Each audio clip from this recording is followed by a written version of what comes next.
Bismillah ar-Rahman ar-Rahim. First of all, I would like to thank the organizing committee of this very respected conference, and especially special thanks to Professor Dr. Nadia, the pioneer in this field, and she gives us the motivation to work in this field. I will talk about different patterns of muscle affection by whole body muscle MRI and their significance. Skeletal muscle diseases are a broad and diverse group of disorders, and the clinical presentation of these disorders may be quite similar, creating a need for an ancillary testing.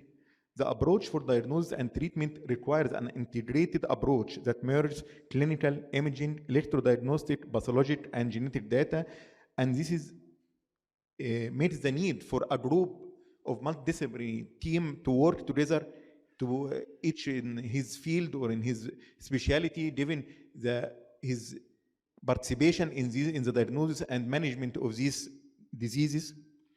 Imaging studies such as ultrasound and MRI can accurately depict alteration in muscle structure and help in narrowing the differential diagnosis.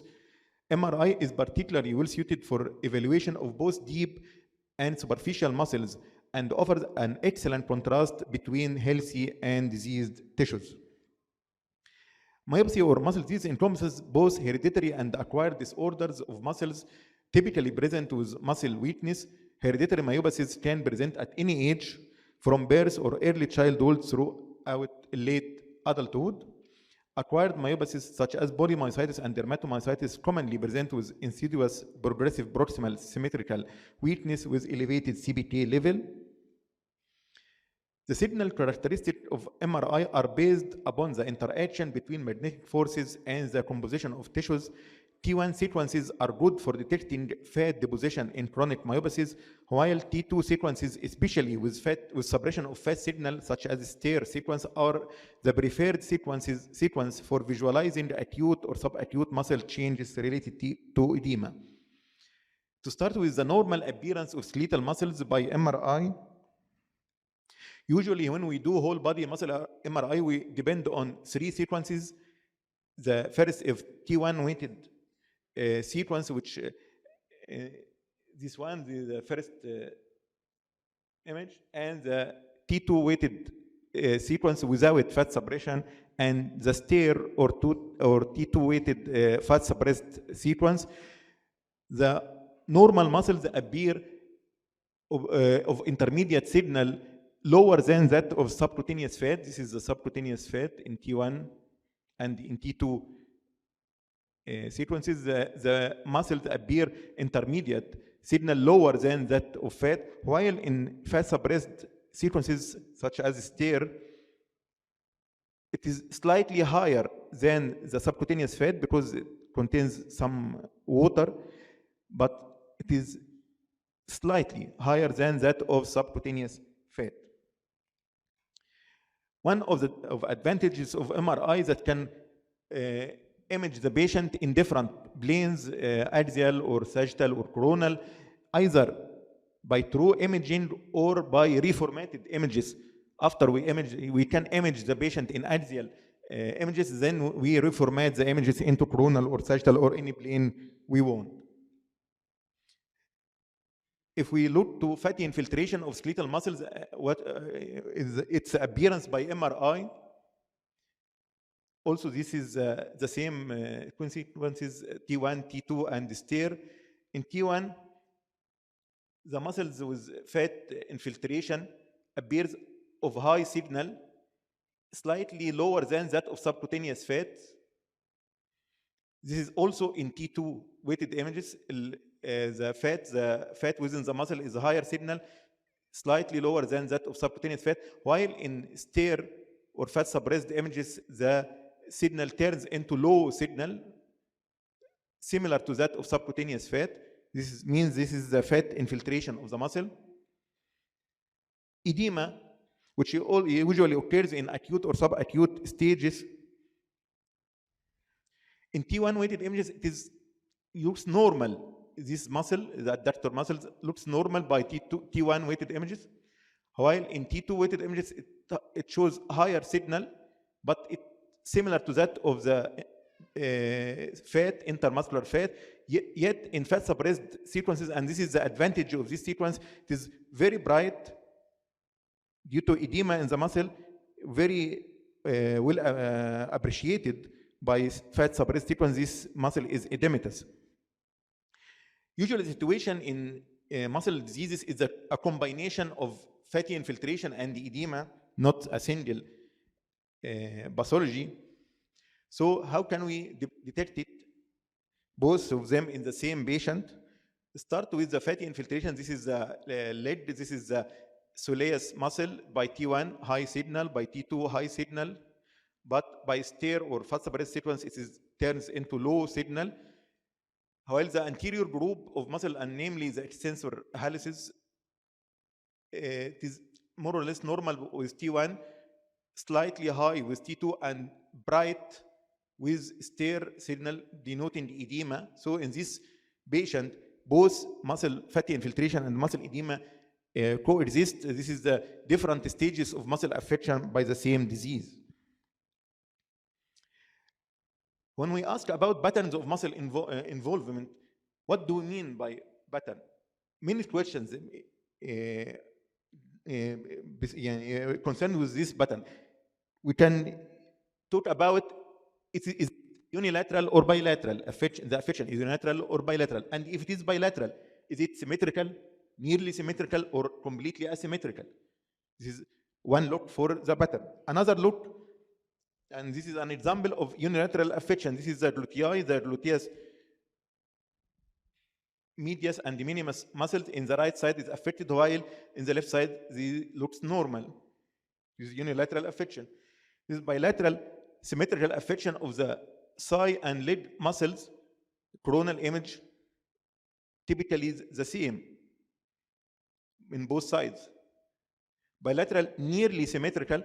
If we look to the extensor, to the semitendinosus muscle on the left side, it looks more or less nearly normal, yet in the right side it is affected.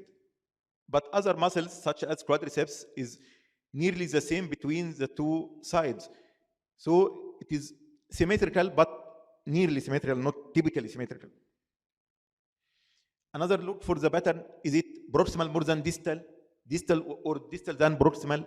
If the lower limb is affected more than the upper limb, or the reverse upper limb is more affected, or it is a non-specific pattern. This is an example. This is the thigh. First image, this is the thigh, and this is the leg.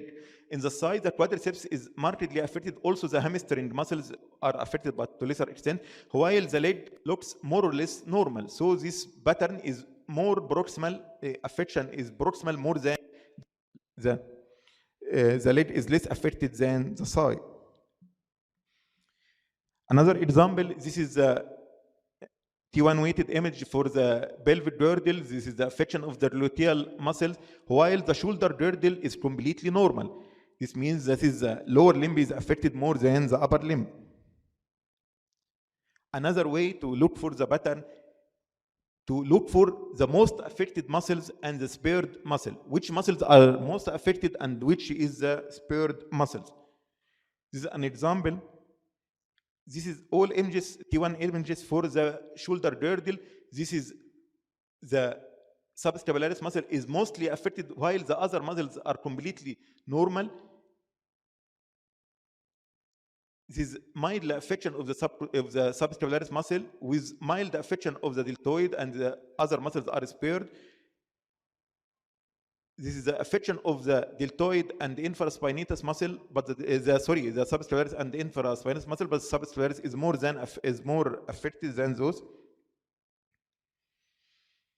This if we talk about the whole muscles, many muscles. But if we look inside a single muscle, is this a pattern within a single muscle? Can we detect and help us to diagnose or narrow the differential diagnosis of muscle affection? If we look to the muscle affection, is the affected muscle, we can look if the pattern is proximal more than distal within the muscle. The proximal part of the muscle is affected more than the distal, or the reverse, or the central part of the muscle is more affected than its periphery or the reverse, the medial part of the muscle is affected more, its lateral part or the reverse, or there is no or special pattern with special signs and we'll show, or the pattern is non-specific within the muscle. These are examples of the affection of the sartorius of the gracilis muscle. This is reformatted sagittal image. The proximal part of the gracilis muscle is much affected, while its distal part is more or less normal. And this is the corresponding axial image. This is at the proximal part. The sartorius gracilis muscle is affected, definitely affected, while its distal part is much spared. Specific patterns of muscle affection. If we look to the deltoid in figure A, granular pattern of affection. The affection is granular. In figure B, the erector spinae muscle, its lateral part is much more affected than its medial part. Also, this is a granular part of affection of gracilis and sartorius in figure C. And if we look to this sign in the rectus femoris muscle, which is called the target sign or ring sign, and the pattern of affection in the soleus muscle is striated muscle. Each muscle is affected in a different pattern, in different shape by MRI. And also we can look for other organs than the skeletal muscles, help us in the diagnosis and narrow the differential diagnosis of such diseases, such as the brain. Different patterns of brain involvement in these diseases can be present, such as white matter abnormalities and cysts, brachygyra and lissencephaly, cerebellar atrophy and cysts, pontine hypoplasia and tertum thickening. As an example, in figure A and B, this is hypomyelination of the white matter with sparing of the corpus callosum and the internal capsule. In figure C, thin corpus callosum and atrophic vermis and flat bones. D and E, also thin corpus callosum, hypomyelination and microgyra of the frontal area with atrophic bones and atrophic vermis. In figure F, abnormal bones, abnormal shape of the bones, and small cysts in the cerebellum, in the right cerebellar hemisphere. Different patterns, each pattern can occur in different diseases, help us to diagnose which specific disease is that. I will give only 2 examples of different specific patterns in specific diseases. To start with late onset Pompe disease. It is a rare autosomal recessive disease caused by mutations in the gene that encodes for lysosomal enzyme acid alpha glucosidase, leading to accumulation of glycogen within the lysosomes of the cells in multiple tissues, including skeletal, cardiac, and smooth muscles. 2 main clinical phenotypes are described: classical infantile onset Pompe disease and late onset Pompe disease. To talk about infantile onset, it results from an almost complete deficiency of acid alpha glucosidase and is clinically characterized by onset of symptoms soon after birth with hypotonia, generalized muscle weakness, and cardiomyopathy, leading to death in the first year of life if untreated. While the late onset is characterized by onset later in life with a clinical picture of slowly progressive proximal muscle weakness associated with respiratory muscle involvement. What is the pattern of muscle affection in late onset Pompe disease? It is bilateral, nearly symmetrical, as shown by these images. The tongue muscles nearly the same in both sides. The chest wall muscles, the serratus anterior, also same affected in both sides. The latissimus dorsi muscles in both sides are also almost the same or nearly the same affected. Also the hamstring muscles and in both sides nearly the same. The erector spinae muscle are also affected, and the glutei affection of the gluteus medius and minimus with sparing of gluteus maximus. This is a specific pattern for this disease. The most affected muscles are the tongue muscles, subscapularis, serratus anterior, latissimus dorsi, paraspinal muscles or erectorospinal muscle, gluteus medius and minimus, as we said, with sparing of the gluteus maximus muscle and the adductor magnus and long head of biceps femoris muscles. Tongue muscles involvement is a characteristic pattern in late onset Bombay disease and only differential diagnosed with sarcoglycanopathies. Leg muscles usually spared or affected less than thigh muscles, means proximal than distal, with differential diagnosis of dystrophinopathies and dysferlinopathies and calvinopathies. Absence of signal abnormality in stare due to absence of muscle edema, differential diagnosis with dysferlinopathies and facioscapulohumeral muscular dystrophy. Another example is myrcene deficient congenital muscular dystrophy. Is an autosomal recessive form of muscular dystrophy characterized by muscle weakness apparent at birth or in the first 6 months of life. Patients show hypotonia, poor suckling and cry, and delayed motor development. Most never achieve independent ambulation. Most patients also have periventricular white matter abnormalities on brain imaging, but mental retardation and or seizures occur only rarely. The specific pattern of muscle affection in myrcene deficient muscular dystrophy is bilateral nearly symmetrical muscle involvement. The most affected muscles are subscapularis, paraspinal muscles, gluteal, mainly gluteus maximus, in contrast to the late onset Bombay disease. Thigh, mainly quadriceps, also in contrast to the Bombay disease late onset, which affect mainly the hamstring muscles, and cuff, mainly the posterior compartment, also in contrast to late onset Bombay disease, which usually the leg is spared or affected only lately. The diagram shows the most affected muscles in red color and the most and the spared muscles in blue color, and the red one for the most affected muscles. There is specific patterns of involvement in muscle involvement in myrcene deficient muscular dystrophies. We mentioned before the granular pattern in deltoid and in gracilis and sartorius, the striated pattern in soleus, the lateral then medial in erectorospinae, and the ring design in rectus femoris muscles. If we do MRI brain, both T2 weighted images and stare, in most of the cases of myrcene deficient muscular dystrophy, there is periventricular hypomyelination characteristic, but usually the no mental retardation or seizures present only in few cases. The key point, imaging of the skeletal muscles is an essential part in diagnosis of muscle diseases.